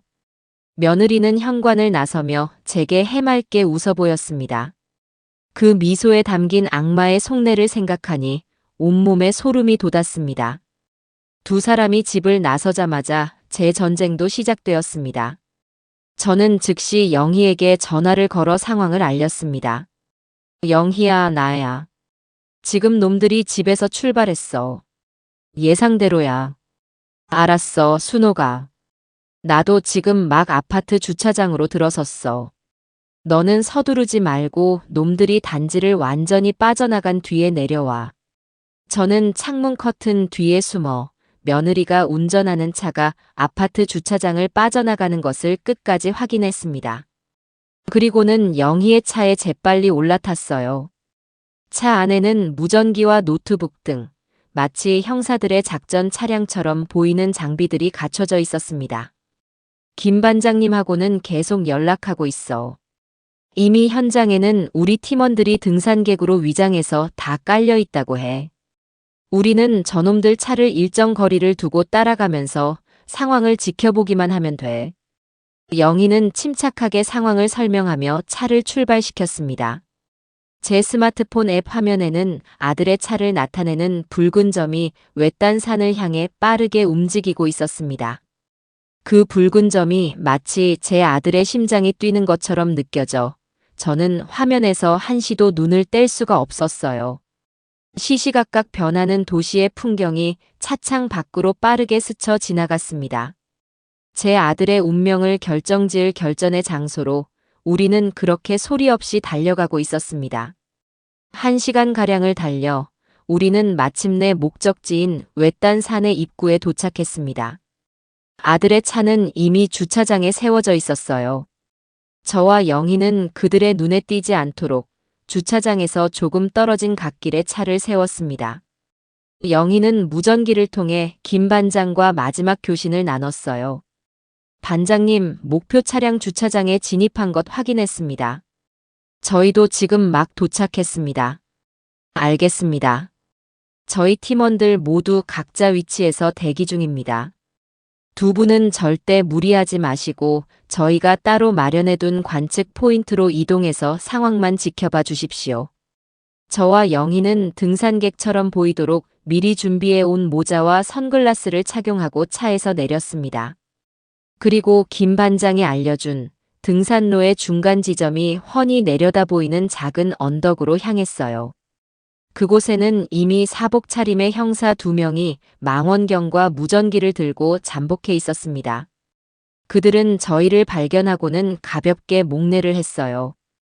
저는 형사가 건네준 망원경으로 등산로를 내려다보았습니다. 심장이 터질 것처럼 두근거렸어요.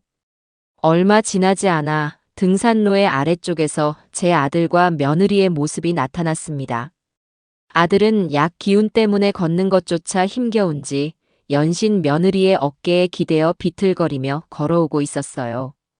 며느리는 그런 아들을 부축하는 척하며 계획된 범행 장소인 절벽 쪽으로 교묘하게 이끌고 있었습니다.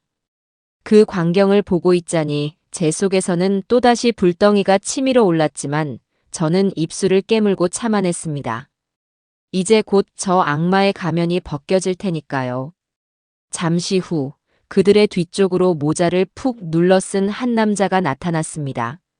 최강민이었어요. 그는 등산객인 척 거리를 두고 두 사람의 뒤를 은밀하게 밟고 있었습니다. 모든 것이 저희가 예측한 시나리오대로 완벽하게 흘러가고 있었어요. 마침내 아들과 며느리가 절벽 바로 앞에 공터에 도착했습니다. 그곳은 마치 연극 무대처럼 저희가 있는 곳에서 모든 상황이 한눈에 들어오는 장소였어요. 여보, 우리 여기서 잠깐만 쉬었다 가자. 경치 정말 좋다, 그치?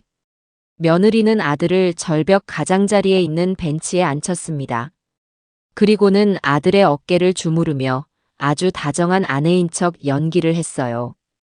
아들은 아무것도 모른 채 그저 힘없이 고개를 끄덕일 뿐이었습니다. 저는 망원경 너머로 그 모습을 보며 이제 곧 결정적인 순간이 다가왔음을 직감했습니다. 며느리는 주변을 한번 쓱 둘러보더니 뒤따라오던 최강민을 향해 눈짓으로 미세한 신호를 보냈습니다. 그 신호를 포착한 최강민이 천천히 아들이 앉아있는 벤치 뒤쪽으로 접근하기 시작했어요. 마치 먹잇감을 노리는 하이에나처럼 그의 눈빛은 차갑고 번뜩였습니다. 제 심장이 멎는 것 같았어요. 손에 쥔 스마트폰이 땀으로 축축하게 젖어들었습니다. 제 손가락은 이미 김 반장에게 신호를 보낼 통화 버튼 위에 올라가 있었어요. 이제 단 한 걸음. 최강민이 아들의 등 뒤로 손을 뻗기 위해 한 걸음만 더 내디디면 모든 것이 끝나는 순간이었습니다. 그의 발이 움직이는 것이 슬로우 모션처럼 보였습니다. 나뭇잎이 바스러지는 소리, 그의 탐욕스러운 눈빛, 아무것도 모르는 제 아들의 위태로운 뒷모습. 시간아, 멈추어라. 지금입니다. 최강민의 손이 제 아들의 어깨에 닿으려는 바로 그 찰나의 순간, 저는 스마트폰 통화 버튼을 누르며 비명처럼 외쳤습니다.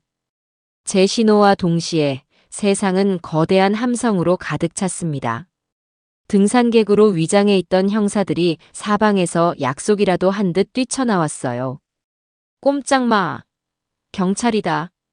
고요하던 산속은 순식간에 아수라장으로 변했습니다. 벤치 뒤편의 숲속에서, 바위 뒤에서, 심지어는 저희가 있던 언덕 위에서도 형사들이 쏟아져 나와 순식간에 현장을 포위했습니다. 눈앞에서 벌어진 상황에 가장 놀란 것은 최강민과 며느리였어요. 최강민은 아들을 밀치려던 자세 그대로 굳어버렸고, 며느리는 비명을 지르며 하얗게 질린 얼굴로 주저앉았습니다. 당신을 현행범으로 체포합니다. 당신은 묵비권을 행사할 수 있으며 변호사를 선임할 권리가 있습니다. 김 반장이 외치는 우렁찬 목소리가 산 전체에 울려 퍼졌습니다. 건장한 형사 2명이 최강민의 양팔을 순식간에 뒤로 꺾어 수갑을 채웠고, 다른 형사들은 며느리를 일으켜 세워 차가운 수갑을 채웠습니다. 모든 것은 그야말로 눈 깜짝할 사이에 벌어진 일이었어요. 가장 큰 충격을 받은 것은 제 아들이었습니다. 약 기운에 몽롱한 상태에서도 그는 눈앞에서 벌어지는 이 믿을 수 없는 광경에 넋을 잃고 말았습니다.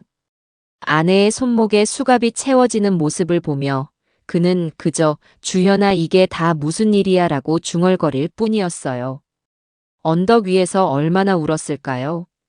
경찰들이 현장을 수습하고 넋이 나간 아들을 부축해 산을 내려가는 모습을 망원경 너머로 지켜보면서도 저는 한동안 자리에서 일어날 수가 없었습니다.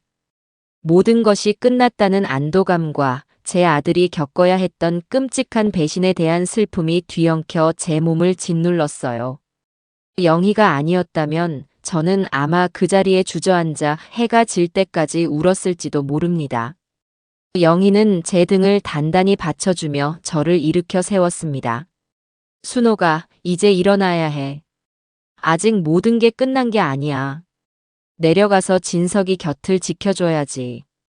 영희의 말에 정신이 번쩍 들었습니다. 맞아요. 이제부터가 진짜 시작이었습니다.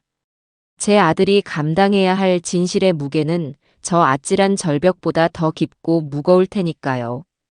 저와 영희는 서둘러 산을 내려왔습니다. 등산로 입구는 이미 경찰 통제선이 쳐져 있었고 구급차와 경찰차들이 요란하게 불빛을 밝히고 있었어요. 저는 통제선 너머 구급차 옆에 멍하니 앉아있는 아들을 발견하고는 한달음에 달려갔습니다. 진석아, 괜찮아? 어디 다친 데는 없어. 제가 아들의 어깨를 붙잡고 흔들자 아들은 초점 없는 눈으로 저를 올려다봤습니다. 엄마 이게 어떻게 된 일이야? 왜 주현이가 경찰차에 타고 있는 거야? 다들 왜 그래? 아들은 아직도 눈앞의 현실을 받아들이지 못하고 있었어요. 약 기운과 충격으로 인해 상황 판단이 제대로 되지 않는 듯 했습니다. 바로 그때 수갑을 찬 채 형사들에게 끌려가던 며느리가 저를 발견하고는 악을 쓰기 시작했습니다. 어머니가 꾸민 짓이죠? 그렇죠? 우리 진석 씨랑 저 이간질 하려고 이런 짓까지 벌이신 거죠? 어떻게 어머니가 저희한테 이럴 수 있어요? 그녀는 마치 모든 것이 제 탓인 양 억울하다는 듯이 울부짖었습니다. 그 가증스러운 연기에 현장에 있던 모든 사람들의 시선이 제게로 쏠렸어요. 하지만 저는 더 이상 예전처럼 당하고만 있는 약한 김순옥이 아니었습니다. 저는 제 아들의 앞을 가로막고 서서 차갑고 단호한 목소리로 며느리를 쏘아붙였습니다. 그 더러운 입 닥치거라. 내가 지금까지 내 아들에게 무슨 짓을 했는지 나는 다 알고 있다. 내 악마 같은 연극은 이제 끝났어. 제 기세에 눌린 며느리는 순간 입을 다물었지만 이내 다시 발악하기 시작했습니다. 하지만 형사들은 그녀에게 더 이상 말할 기회를 주지 않고 거칠게 경찰차 뒷좌석으로 밀어 넣었어요. 최강민 역시 모든 것을 포기한 듯 고개를 푹 숙인 채 순순히 차에 올라탔습니다.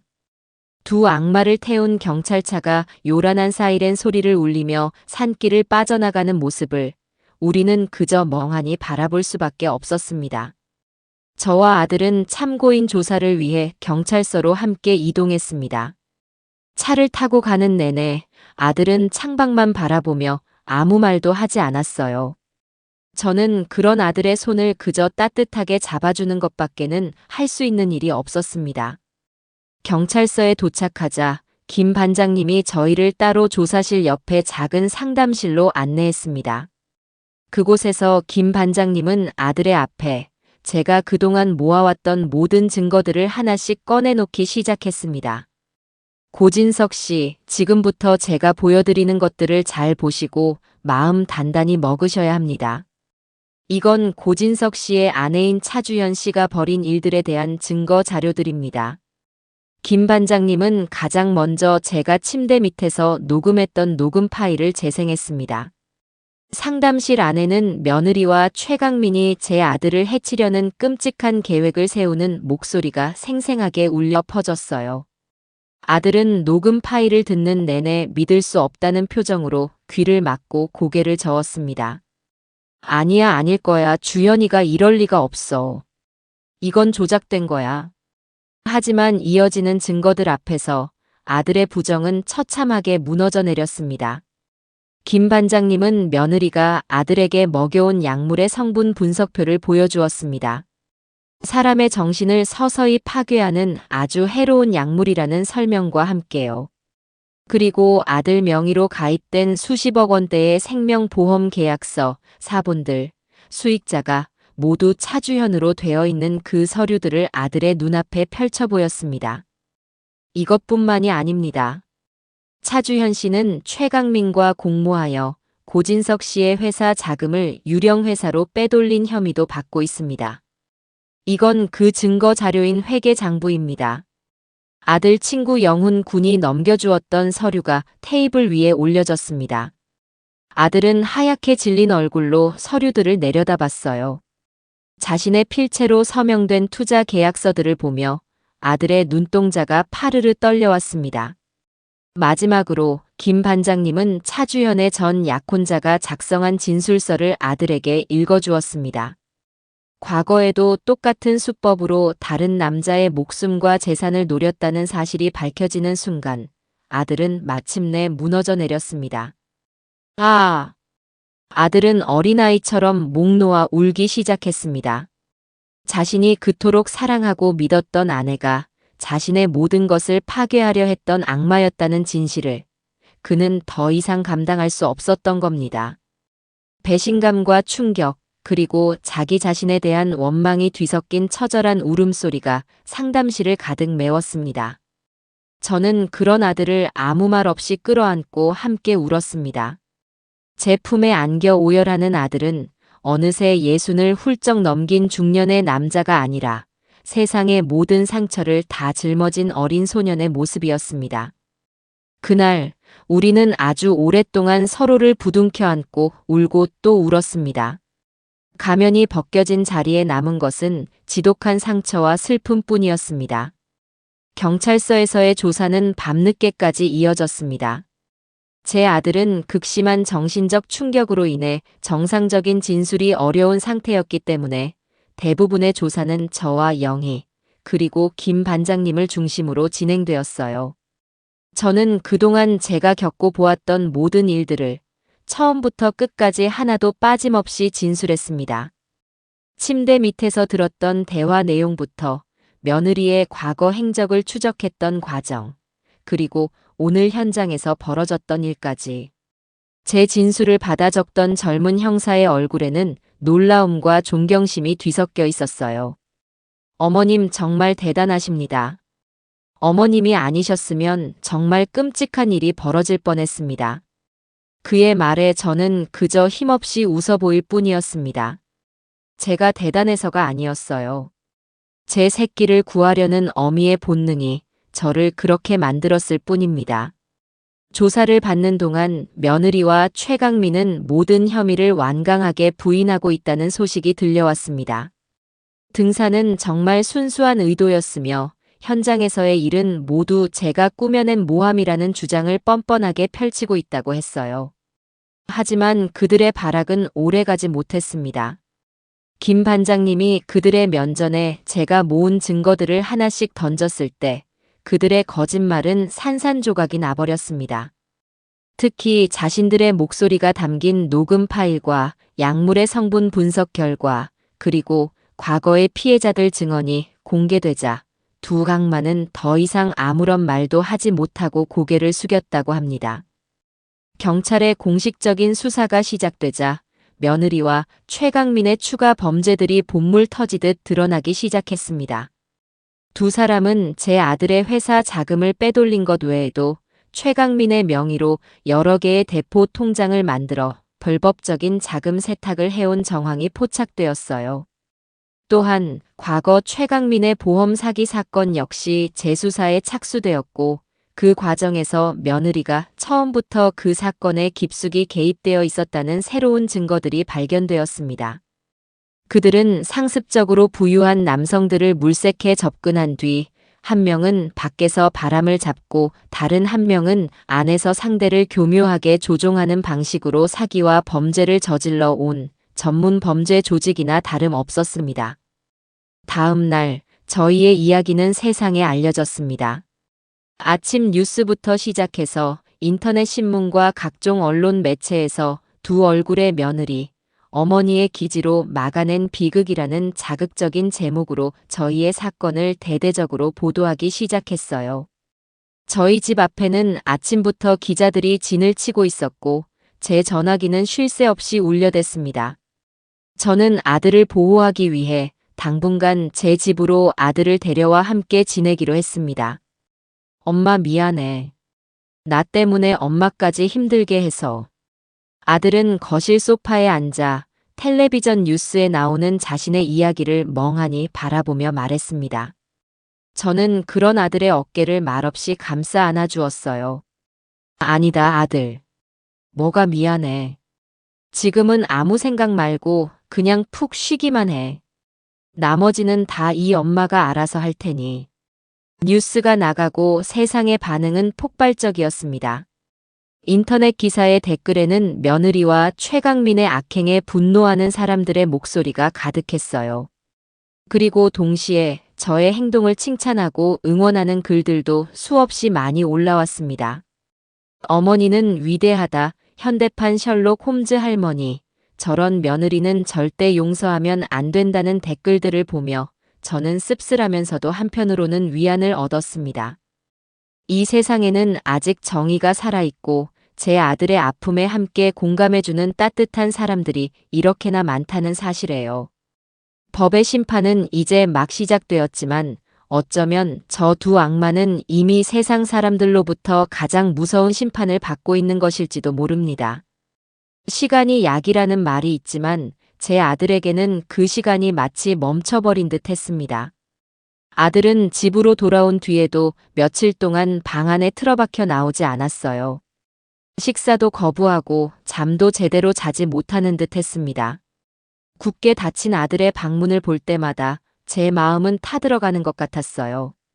사랑했던 아내에 대한 끔찍한 배신감, 그리고 모든 것을 의심 없이 믿었던 자기 자신에 대한 자책감이 제 아들을 깊은 동굴 속에 가둬버린 겁니다. 저는 그런 아들을 억지로 끌어내기보다는 그저 묵묵히 기다려주기로 했습니다. 매일 아침 저녁으로 아들이 좋아하는 음식을 만들어 방문 앞에 놓아주고 조용히 아들의 이름을 부르며 기도하는 것밖에는 할 수 있는 일이 없었어요. 그렇게 일주일이라는 시간이 흘렀을까.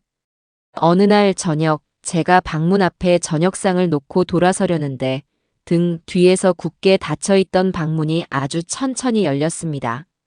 문틈으로 헬쑥해진 아들의 얼굴이 보였어요. 엄마. 아들은 아주 작은 목소리로 저를 불렀습니다. 저는 뒤돌아서서 아들을 마주봤어요.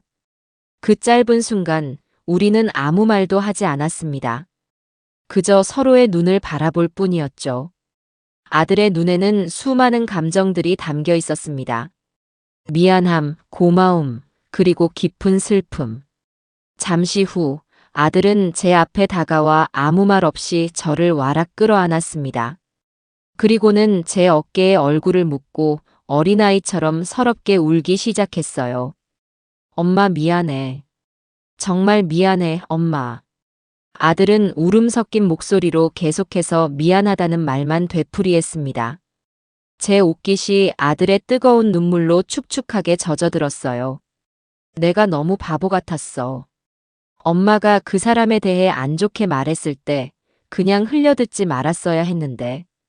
엄마 말을 믿지 않고 오히려 엄마를 원망했던 내가 너무 한심하고 증오스러워. 나 때문에 엄마가 얼마나 마음고생이 심했을지 정말 미안해, 엄마. 나를 용서하지 마. 저는 그런 아들의 등을 말없이 토닥여 주었습니다. 그리고는 아들의 얼굴을 두 손으로 감싸고 눈을 맞추며 말했어요.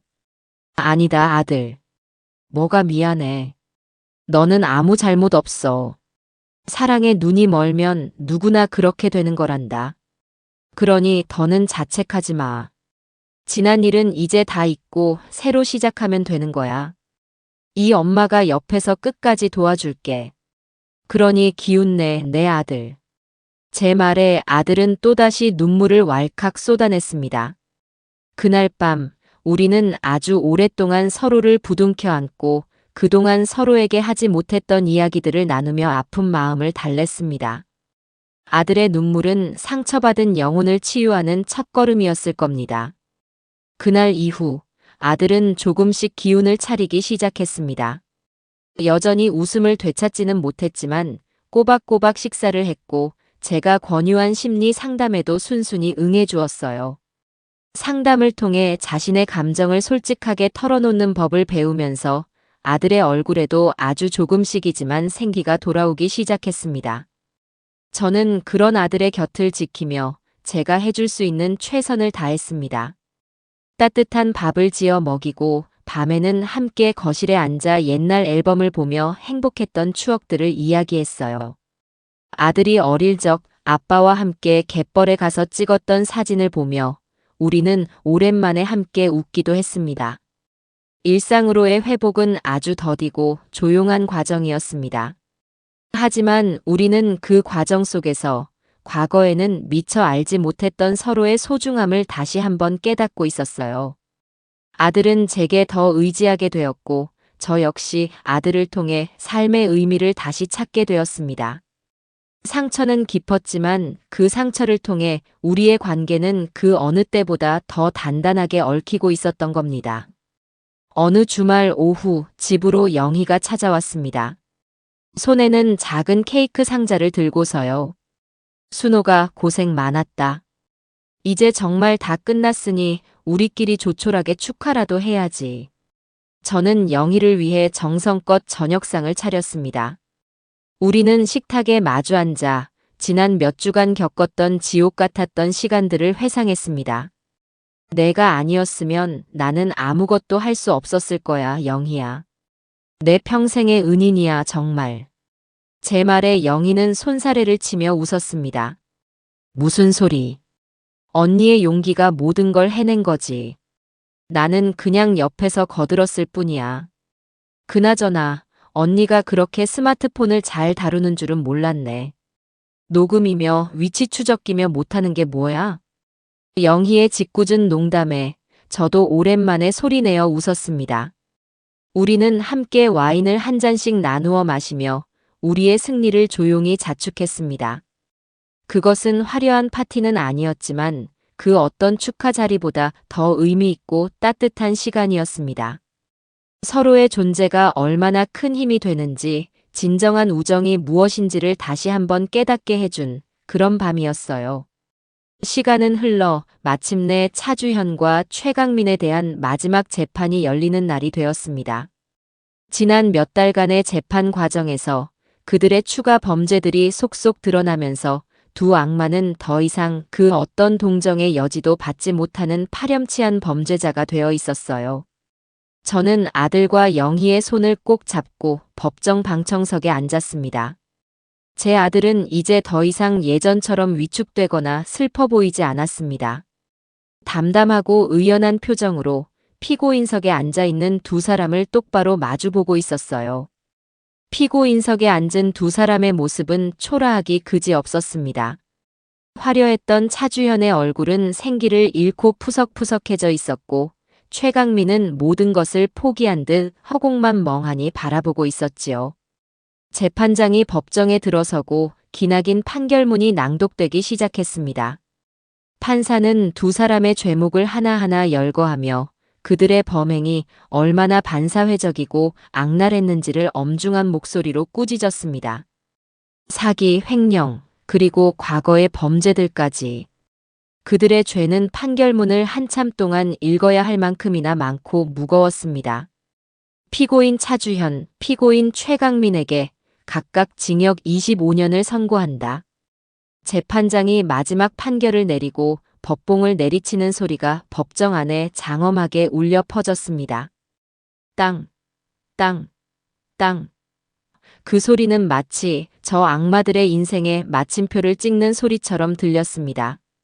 25년이라는 무거운 형량을 선고받은 며느리는 그 자리에 주저앉아 오열하기 시작했습니다. 하지만 그 눈물에 동정심을 보내는 사람은 아무도 없었어요.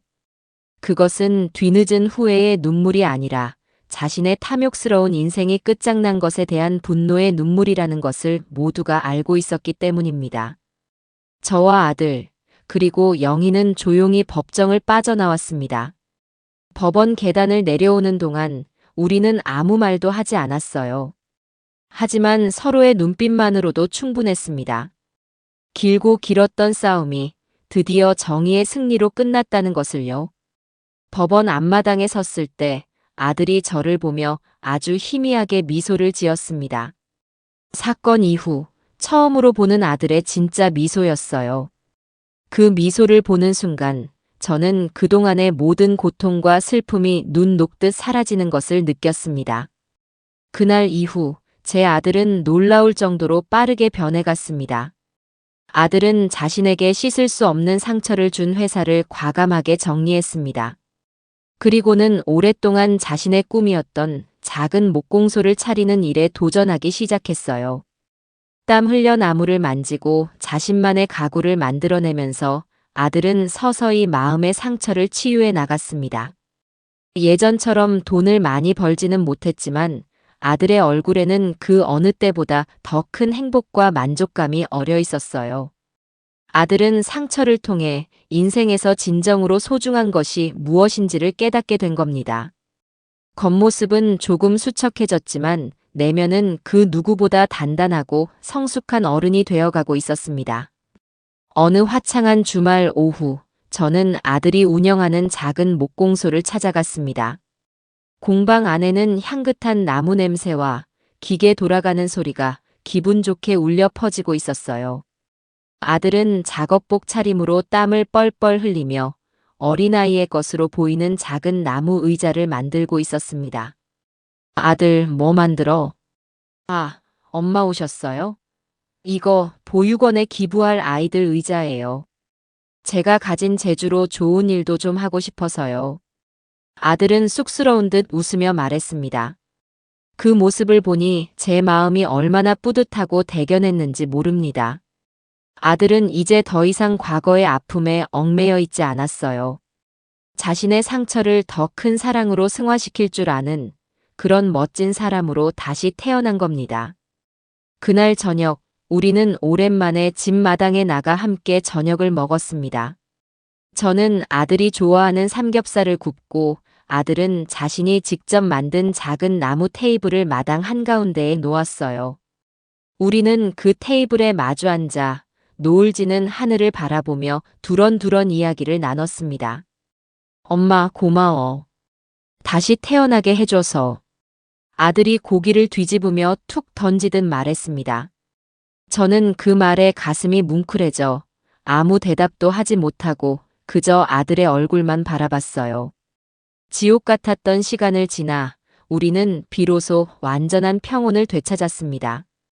상처의 흔적은 영원히 남겠지만 그 상처 위에 더 단단한 새살이 돋아나고 있었어요. 제 옆에서 환하게 웃고 있는 아들을 보니 이 세상 그 무엇도 더 부러울 것이 없습니다. 창밖으로 불어오는 저녁 바람이 마치 모든 것이 괜찮다고 정말 고생 많았다고 저와 아들을 위로해 주는 것만 같아요.